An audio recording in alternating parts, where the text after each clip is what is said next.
রাজনৈতিক পট পরিবর্তনের পর থেকে আলোচনায় বিসিবির সভাপতি নাজমুল হাসান পাপন। বাংলাদেশ আওয়ামী লীগের কয়েকবারের সংসদ সদস্য ও সদ্য পদত্যাগ করা প্রধানমন্ত্রী শেখ হাসিনার অত্যন্ত আস্থাভাজন ছিলেন পাপন। তাই বর্তমান প্রেক্ষাপটে তার বোর্ড সভাপতির দায়িত্ব পালন করা এক প্রকার অসম্ভবই। অদ্ভুত পরিস্থিতিতে পাপন বিসিবির সভাপতির পদ থেকে সরে যাওয়ার ইচ্ছা প্রকাশ করেছে এক বোর্ড পরিচালকের কাছে।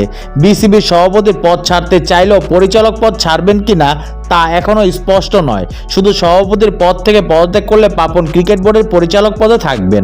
বাংলাদেশ ফুটবল ফেডারেশন সভাপতি পদে সরাসরি নির্বাচন হয়। ক্রিকেট বোর্ডে অবশ্য নিয়ম একটু ভিন্ন। প্রথমে বিভিন্ন ক্যাটাগরিতে পরিচালক নির্বাচিত হয়, এরপর পরিচালকদের মধ্য থেকে সভাপতি।